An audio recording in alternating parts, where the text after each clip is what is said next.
All right. So Matt, first and foremost, I just want to thank you for like actually meeting up and having this meeting. Today we're really just going to be talking a lot about you, a lot about your top five, going through each strength individually. I'll be answering any questions that you have, um, any surprises that came up along the way. Yeah. Uh, First and foremost, though, how long has it been since you took the Clifton Strengths exam? Ooh, I took it right at the beginning of first semester of my Mhm. freshman year, so I'd give it like, oh man, 6 months maybe.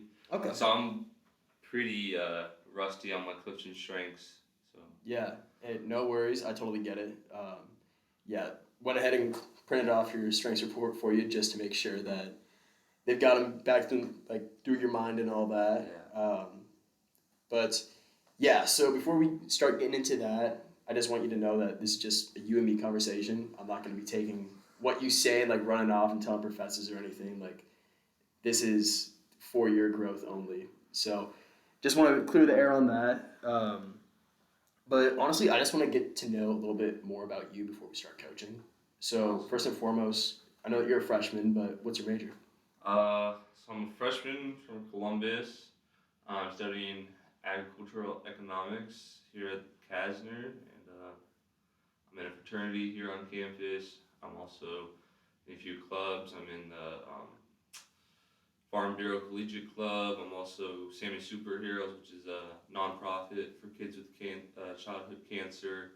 And then I'm also part of the AGS and then a few other clubs here and there. So pretty active on campus. Yeah, sure sounds like it. Gosh, Yeah. man, that's a lot more clubs than I really expected, to be honest. Yeah. That's amazing, though. Yeah. So, I mean, out of all your clubs, which one do you think that you dedicate the most time to? I would definitely say those two that I said. Um, Recently, Sammy Superheroes, just with more consistent meetings. The Mm-hmm. Farm Bureau has a little less consistency when it comes to the meetings. Just recently, I've had more fun at the Sammy Superhero meetings. Just recently, we were able to do some tie blankets. So we went and bought some fabric for some tie blankets. Got to tie those up and then bring them to the Childhood Research Center here. So really got to see like my handiwork get put to good use, and then Yeah. the money get put to good use. So hopefully, some kids can get some pretty nice blankets that they can hold on to for life. So Yeah. be awesome. No, that's gotta be super cool. Just like seeing the kids' faces Oh though, yeah, once I you give them to them. it's great. It is really great. Yeah. Yeah. Like it's just gotta be so rewarding. Oh, Yeah. instantly, just seeing Yeah. it. Yeah, it's great. That's awesome. So like in high school, you said that you were at Columbus. Does Columbus only have one high school, or how big is? Columbus has actually it's not a large town, but has Mm-hmm. three high schools. Okay. There's a private school, which is a consistently Catholic school, which is SCOTUS High, and then there's Lakeview, which is just on top of the hill, just north of Columbus, and then there's the larger, more public school, which is the one I went to, just Columbus High. Uh, so kind of didn't have a lot of ag there. Kind of got into the ag industry through my dad and just did working with him out in the field some days, helping him out. So kind of got in here a little later than some other kids. I don't come from a farm, just come from kind of city town folks. Just my dad's just an agronomist, and I kind of did some field days with him, went out with him, kind of fell in love with what his job was. Kind of wanted to do something similar, but kind of also lead my own path, make my own path. So kind of he's an agronomist. I kind of wanted to do something towards ag, but ag econ is just a little bit different than what he's doing. Still can lean on him for help, but also make my own path as well. So Yeah.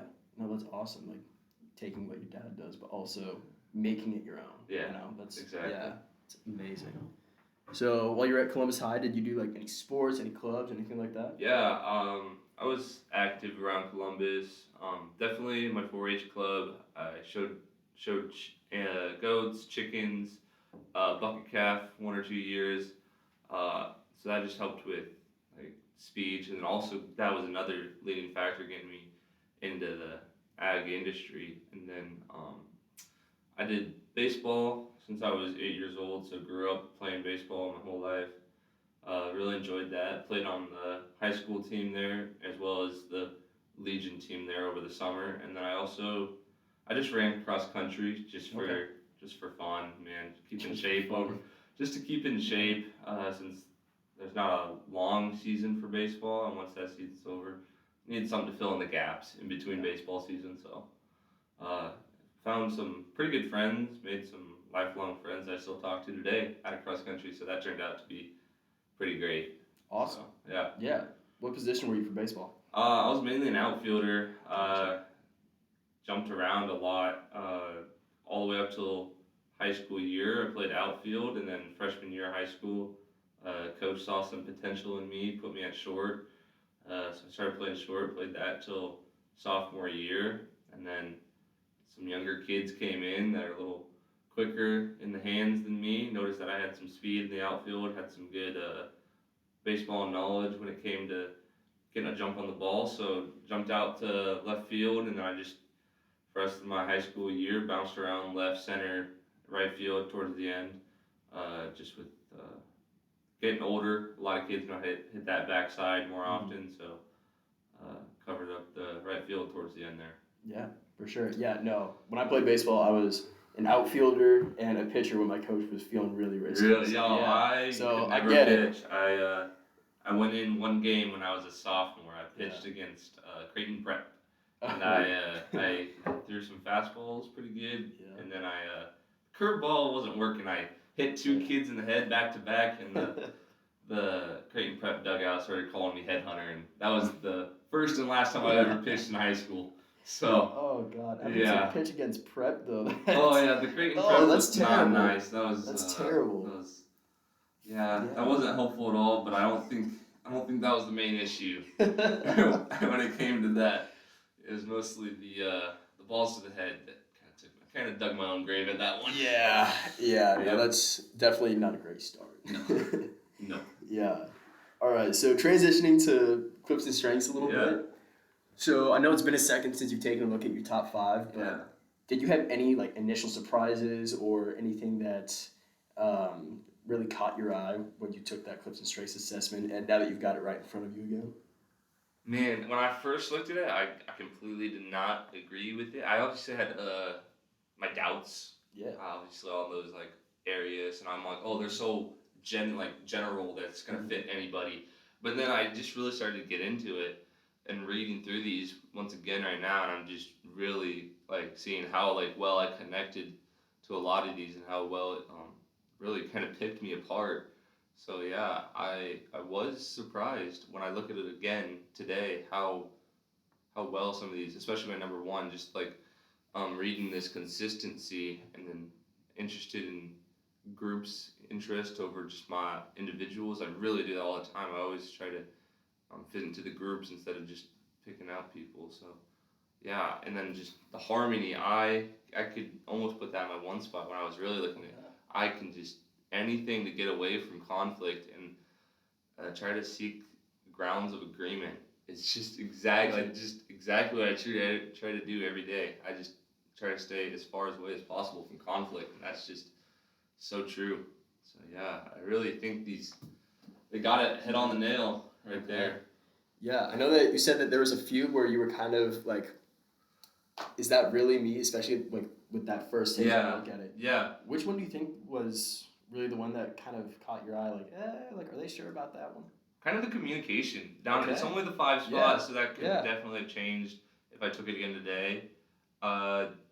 Communication, finding easy ways to put my thoughts. Mhm. I've noticed I got to stutter a lot, so I take time to really think about what I try to say. So my communication skills lack.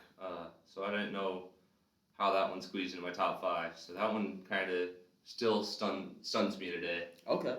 Yeah. Well, we'll definitely talk about that. But I saw how excited you got about that consistency over there. Yeah. So I've got a couple questions for you. First and foremost, what bothers you the most about inequality? Inequality.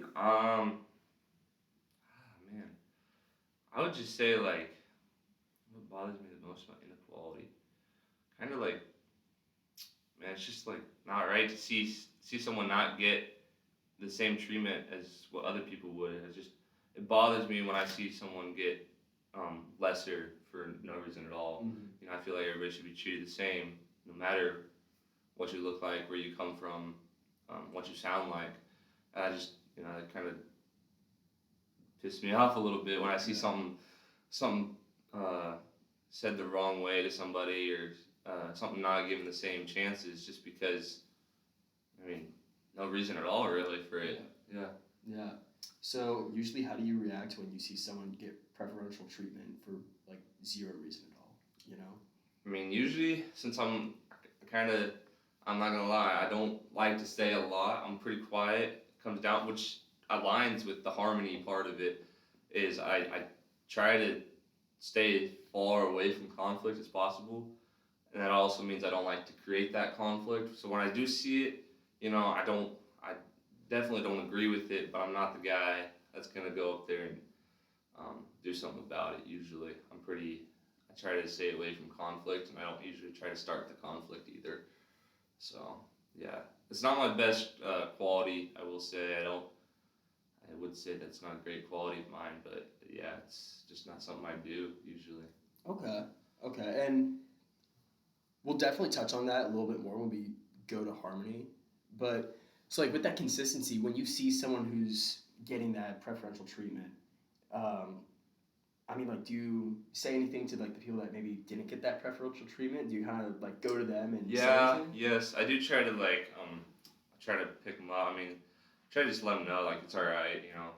That's not okay. I mean, try to make sure that guy's all right, make sure or the girl's all right, make sure they feel okay, make sure they still feel included wherever they are, um, and maybe try to talk to that person that did do that inequality. That's pretty rare of me, but yeah, I usually do try to keep the peace when it comes to that stuff. I try to seek um, areas of agreement in between people. So Yeah. yeah. Yeah.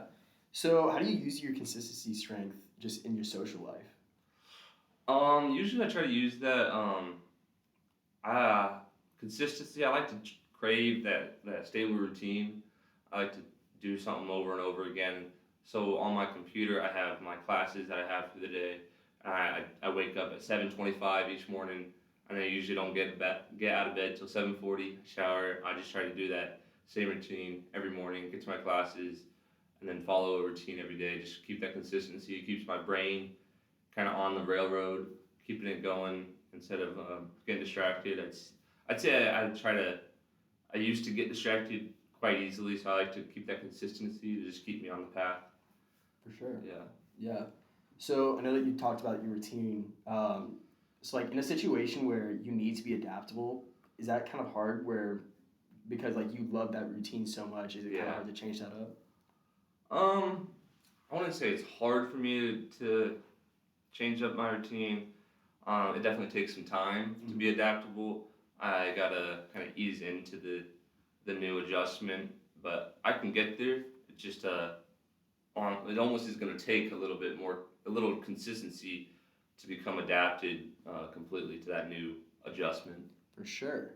Okay. Yeah. So I know a few people that have consistency that, and this might not be you. Tell me if I'm wrong. Yeah. But like if they don't know a rule of a game, and then like that rule comes up when they're playing, You like gotta know it. I mean, you gotta yes, know it. Yes. yes, Absolutely. I That is know. exactly what I am. If I don't know the rules, or if I don't know like the assignment, I'm a big guy that likes to see like the outline of what this teacher wants, and I'm gonna follow that outline to a T. I'm not gonna strive from the outline. I'm just gonna follow their directions, and then the thing that I just absolutely despise is when they say like it's kind of up to your discretion. I just can't. They're like, well, it's up to your discretion. Do like you can go above and beyond.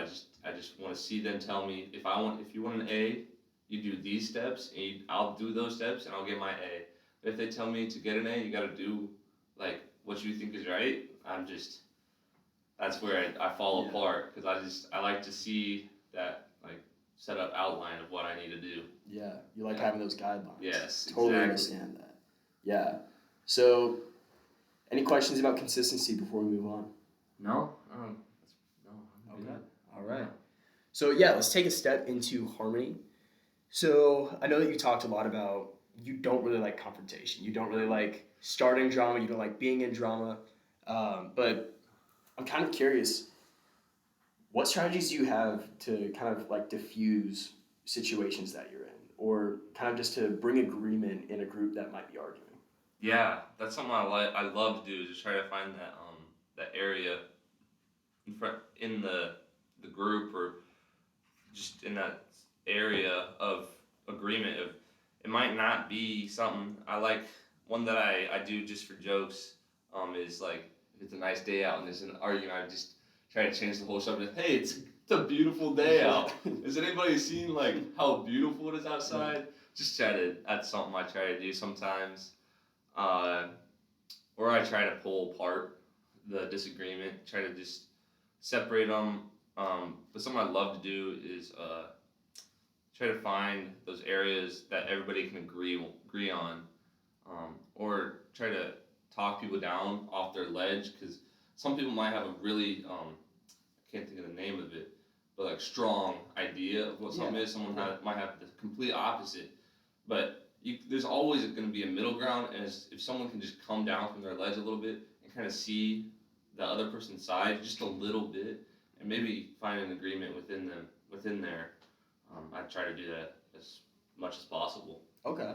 So when you're bringing people down from that ledge, so to say, and kind of making them take a look at the other side's view, is there any strength that comes right to mind that really helps you do that?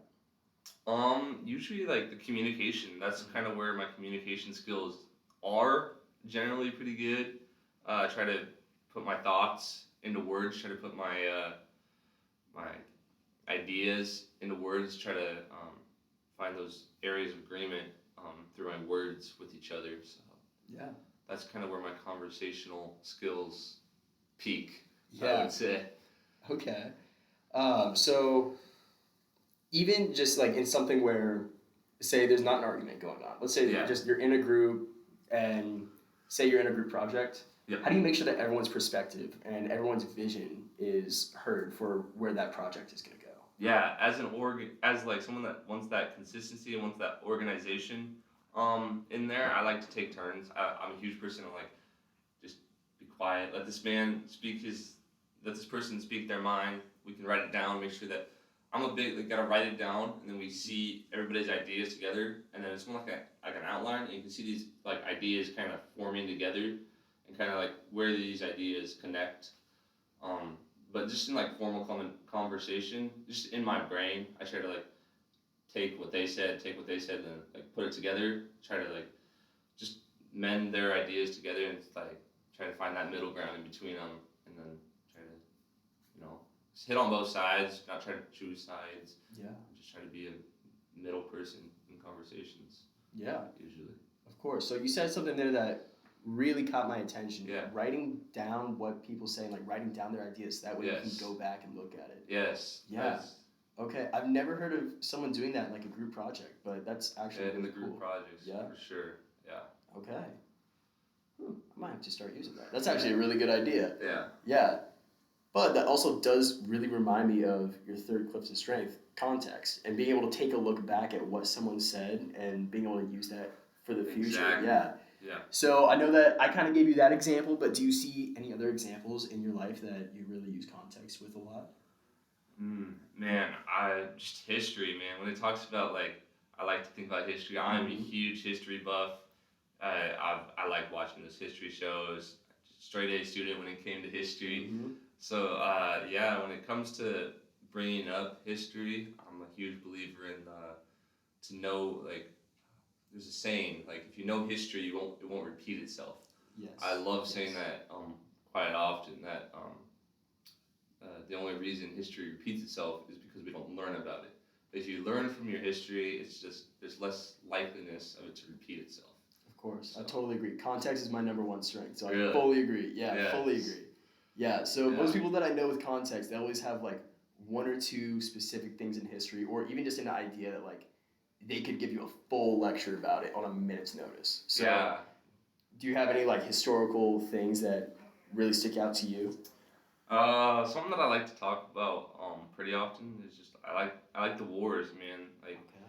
World War II, I think, and then like the Vietnam War. The Vietnam. Vietnam War is a little Okay. less for me just because Yeah.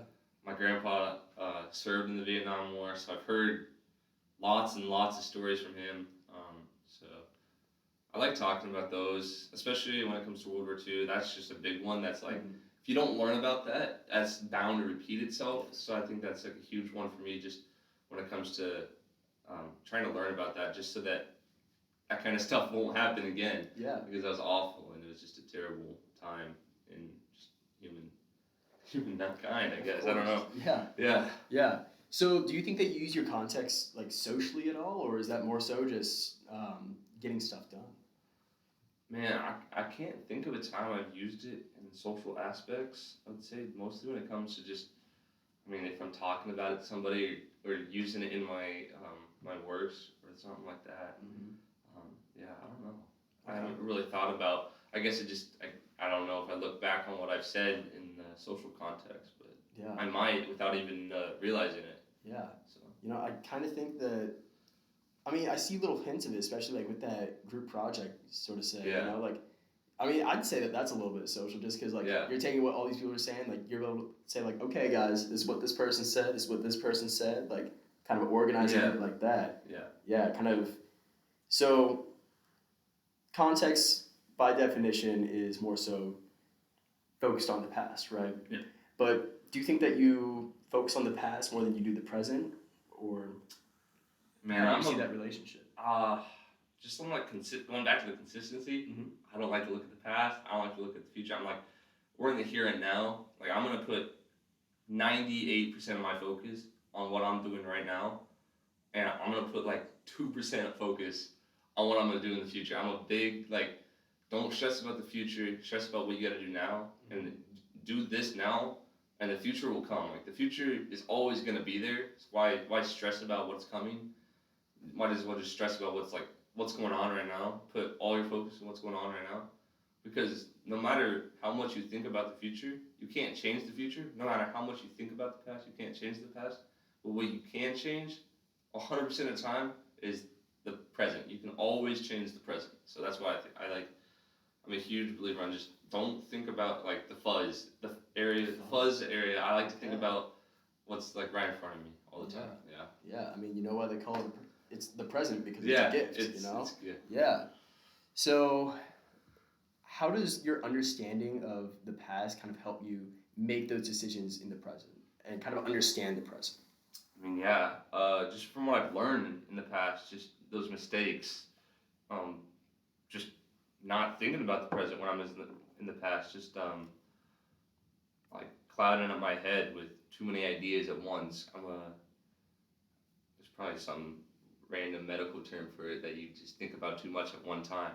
So I try to just focus on one thing because I know all through high school I'd always be worrying about. I'd be doing my homework, but I'd be worrying about that baseball game that I had that night Mm. or something, and then my homework wouldn't be like as good as quality as it was because my head was in a completely different area and wasn't like focused on what it should have been in that moment. And that was just me not being present in my classes or just like I don't know at home when I'm like watching TV and my mom was like saying something. I just wasn't like I was too focused on something. So I don't know. So sometimes that's a good thing and a bad thing when I'm. Yeah. So yeah. Of course. Yeah, so I know that we went right into context, but we totally did skip over number 3 Yes. with competition. Yes. And I'm really curious about this, especially when I saw that harmony and competition right there.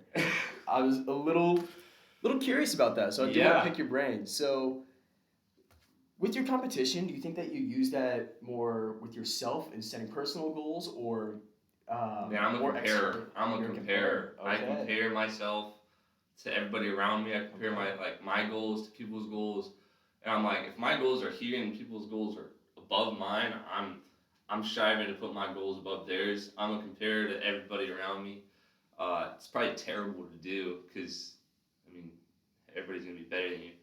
But I compare myself to, and I just started with sports. I'm sure I did sports all the time, and I would compare my my success to other people's success, and then I'd look at the stats and I'd be like, well, I might have struck out, but this kid struck out twice, so I'm still better than him, even though the stats don't say that.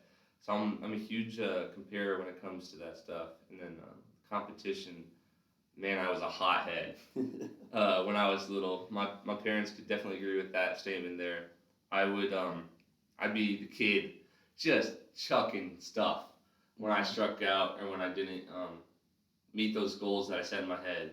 I let myself down. I feel like I put the most pressure on myself than anybody else in the world. I was the one person holding myself back just because of how much pressure I would put on myself. So, yeah. Okay. All right. Yeah, you gave me a lot to work with there. So, Yeah. So, first question. So I know that you said that, back in the past, like you would crash out. Like you would easily. crash Yeah. out when Yeah. say you struck out or say like you didn't win something. Like I mean, you get upset, yeah. I would almost tear up. I would tear Wow. up sometimes when Okay. I would not win. Yeah. Yeah. It was pretty bad. So I know that you said that you did that in the past, but what's that look like nowadays? If say I don't know, you don't hit a goal that you want, or even just like in a pickup game of basketball, let's say you lose. Like, what's that looking like now? I've definitely worked on it all through high school. I'm pretty easily controlled. I can control it pretty easily now. I mean, definitely. I still have that same feeling inside. I just am able to keep it inside. I wouldn't say it's gone away at all. I still have that huge competition when it comes to sports, and then just anything else. I'm able to kind of bottle it up, and then maybe I'll shut down a little bit. I'll take like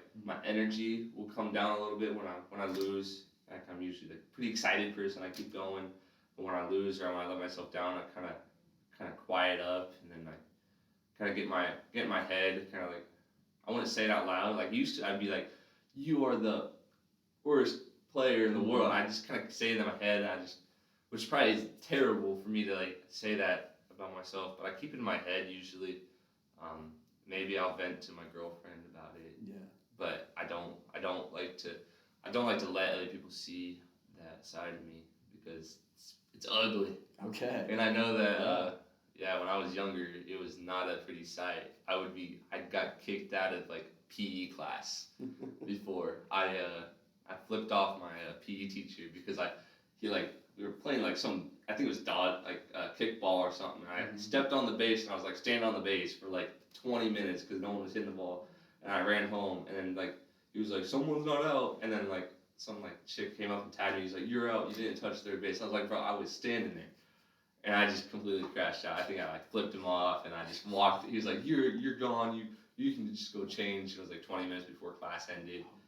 I was sorry. I was bawling, and it was bad. And I was in middle school. I mean, like my whole class saw this. Yeah, no, I was a pretty big hothead and competitor, even like when it came to the small things. But now, like in hindsight, I'm pretty sure we were up by like 20 runs or something. Like we were killing the other team. Yeah. It could have been. It was just PE class. I mean, Yeah.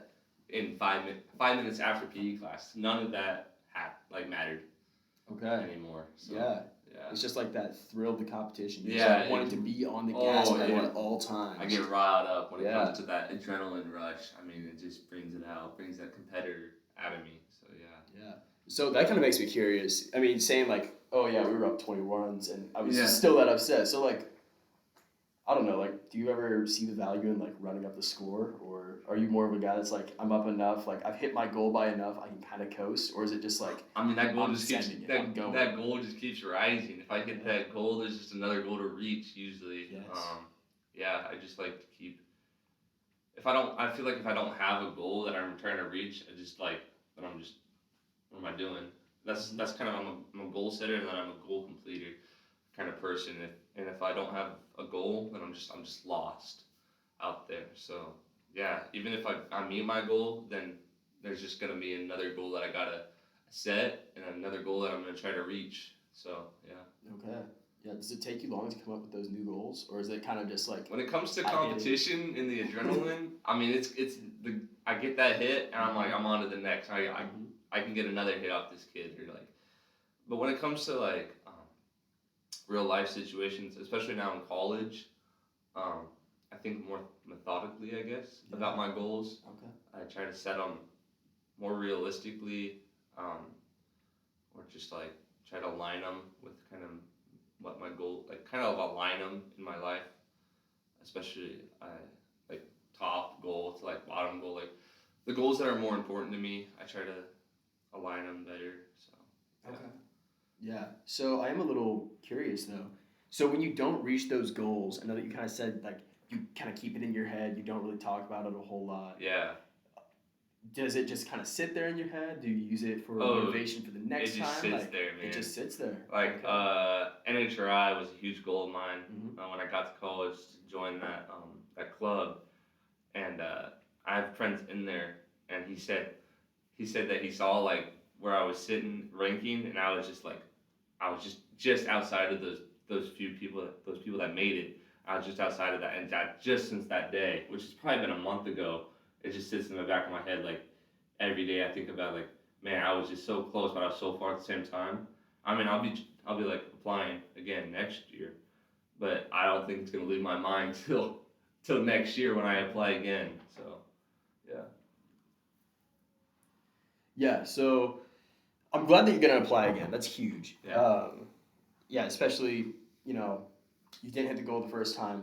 What's to say it's not gonna happen the next time? Yeah. But also, like, do you think that there's any way that you can kind of use that? Like, I was right on the cusp of making it.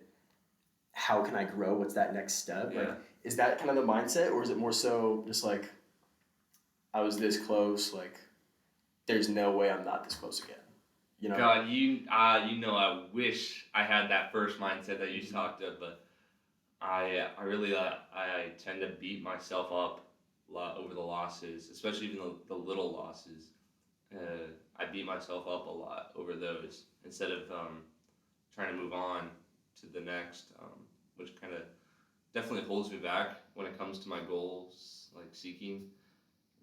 So that is a tough part for me. Is I do tend to like let stuff sit in the back of my head. I mean, I've had some terrible ones like baseball. I struck out when I was like 8 years old, and I can tell you, like I was the last batter in the state tournament. It was like 8U baseball. It was 3-2 count, bases loaded. Ball was like above my head. I swear. I'm called strike three, and I mean I think about that daily. Like Really? oh yeah, and Daily. I was 8 years old Years when that old. happened, and I still think about like that moment that like I didn't just let me down, I let my parents down, I let like the whole team down. But I was 8, and I don't know. I can't let that go. How many people do you think that like remember that though? Is Nobody. it just you? Just me. Just you, because you know that you. I did mean, it, me, though. maybe my dad, because I've told him, but Yeah. no one remembers it. It just never leaves my mind Okay. about that moment. I guess I don't know. Okay. I guess that was That's like really interesting. a staple moment in my life. But yeah, I can tell you who was up next. I can tell you the guy that's on third. It's like one of those like photo. Oh yeah, memories, I know. you know? Photo Yeah. memory. I could tell you. I couldn't tell you his pitching, but Yeah. I knew that the umpire was like 20 years old. He had brown hair. Guy up next was Blake Anderson. I mean, I could tell you everything. Yeah. Okay. Oh yeah. Wow. That's really fascinating. Yeah. Okay. Okay, that gives me a lot of insight. All right. Do you have any questions about your competition or any of the strengths that we covered so far before we get into the last one? I don't think so. Okay. No. Yeah. All right. So now let's move into communication. I know that you said that this was the one that at first you were kind of like, what's this doing here? Yeah. So, I don't know. Now that you've looked at it a little bit more, do you have any more appreciation for it, or are you still kind of in that area of like, is that really me? I mean, I always had appreciation for it because, like, I feel like communication skills are huge when it comes to employment, everything. I was happy that communication skill was there because I just made me feel good about myself. Mhm. Like, maybe I do have good communication skills, but I still, like, sometimes I still think I don't have the best communication skills, but definitely like seeing it there like made me feel better about myself. Like Yeah. maybe I do kind of have some good communication skills and I just don't even know it. Okay. Yeah. Yeah. Yeah. Well, here, I'm going to ask you a couple questions. And I mean, from an outsider looking in, I've definitely seen the communication skills. Yeah. But yeah, I'm kind of just curious to pick your mind. So, Sure. Um, so a big part of communication is not only saying the right things, but making sure that what's being said is understood. Yeah. How do you know that when you said something, the other person like they get it? I mean, usually just by like nonverbal communication, just like the head nods, just like those like those nonverbal communication skills that I like can see off of somebody else's, their facial expressions when I say something is usually what I like to use a lot when I'm trying to talk to somebody. Is I'm using those facial expressions to make sure they understand what I'm saying. Okay. Yeah. Yeah. Yeah. Nonverbal communication is huge. Yeah. I'm also kind of curious. How do you communicate with different people? I know that some people that have communication, they communicate very differently with everyone, but I'm kind of curious how that meshes with your consistency. Yeah, I would say that I usually try to talk to people pretty similarly. I try to like bring up the same subjects to people, have a consistent spiel that I have to say to somebody when I first meet them or something. Uh, I don't I don't know. Sometimes I mean when it comes to like age groups, I will vary. When it comes to like the same age, like college students, I'll talk to them pretty similar. But when it comes to like kids, I've been told by so many people that I should be a teacher sometimes just because of how good I am, just communicating with kids. And I think that just comes to my mindset is when I'm talking to people older than me or younger than me, I want to put myself at their level. I mean, I don't want to be like seen as someone that's above a kid because I feel like all like so when I'm trying to talk to a kid, especially I like to put myself like in their level. I don't want to talk to them as a parent, especially since I'm not a parent. Yeah. I like to talk to them like I'm their friend, like I'm 8 years old Mm-hmm. and we're having a really like deep connection. We're the same. We're not like I'm not a 20-year-old kid talking to an 8-year-old. We're just friends there. And then the same goes for when I'm talking to like older people. I try to think of older subjects or subjects that they would relate to more. I don't want to try to bring them to me. I want to try to meet them in the middle or meet them at their age or something like Yeah. at their mindset. Okay. Yeah. Kind of like making sure that your audience hears it the way that they need to Yes. hear it. You know. Yeah. Yeah. Making sure there's not a gap in there. That's huge. Yeah. Yeah. So I am kind of curious though. On the flip side, let's say that you say something to someone and they don't really understand it at first. How easy is it for you to reframe your message? That's when I start to stutter. Is when I try to reframe my message. Usually I have one thing that I was ready to say, and then there's not a lot of different. I don't even know. Not a lot of different things I want to say. Like usually, it's pretty hard for me to reframe that message when they don't understand it. So Okay. yeah. Yeah. Yeah. So It's tough. yeah, no, that is kind of tough though. Yeah, Yeah. I don't really got a great answer for that one. No, that's a good answer. Yeah. Yeah, kind of just like having. I almost think of it like a playbook. You know, like Yep. you've got your first down play, you've got your Yeah. second down play, but if Yeah. something happens, it's like, what do we do? Yeah, if there's a you know? fumble, man. Yeah. I don't know what to do. Okay. Okay. So I am kind of curious. Um, with your communication, like how easy is it for you to communicate your ideas, but also listen to the ideas of others? That's where I have that nonverbal communication. I'm a listener sometimes. Is just as much as communication can be like a huge part. I mean, I feel like listening is almost more important or just as much important when it comes to communication. Because if you can't like in in a conversation, if you can't do the opposite of communicating, which is listening, I mean, you're not gonna have that communicational skill at all if you can't do the listening part of it. Of course. Yeah. So communication is really broken into two parts. There's sending the message Yeah. and receiving the message. Exactly. There's the speaking and the listening. Yeah. Do you feel like you're more of a speaker or a listener? I would say a listener. I like to take in as much knowledge, tear it apart, put it kind of in its own words in my head or words that like work better in my head. That's kind of like how I learn as well. Is I don't like I try to take their sentence and then put it in my vocabulary or something that I can remember more because it's just in my head already. If I can put like the definition, but in my words, then I'll remember my wording definition more than just like the dictionary's worded definition. Yeah. Yeah. Of course. So, now we've been through all your top 5 strengths. Which of the top 5 is your favorite strength that we went through today? Man. Or at least the one that interests you the most? I'd like to say, man, it's one of those top 3. Man. I feel like the consistency, I feel like it was number 1, and then I also when I was talking about each and every other Clifton strength, consistency popped up in all of my other ones. So I'd say consistency. Yeah. Okay. Yeah, and then on the contrary, which of your top 5 do you still kind of want to look at a little bit more? Which one do you want to see grow the most?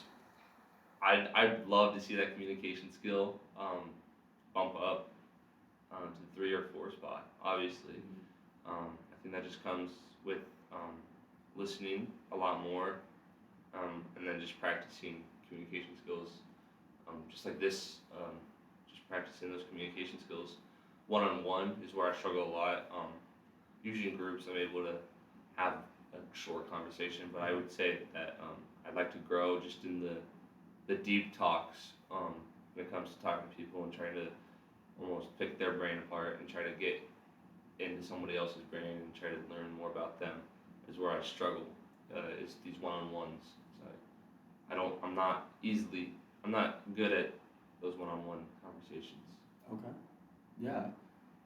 Is there like a roommate, a friend, or you mentioned like your girlfriend? Like, Yeah. Is there someone that you think that you could really sit down, like practice those one-on-one talks with, or even just it doesn't need to be like a hey, can you help me practice with this? Oh, but just yeah. like starting up a conversation and kind of just let yourself develop. Yeah, I would say I got my roommate who's he's older than me, he's wiser than me, he's definitely got like a lot of connections.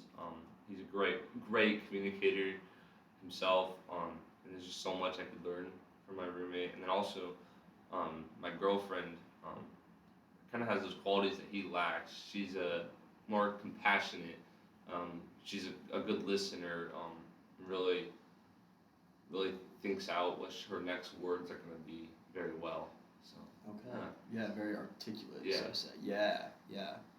All right. So before we wrap up here, I always like to end with a goal. Yeah. And I know that that competition might come out here, so I'm kind of banking on that.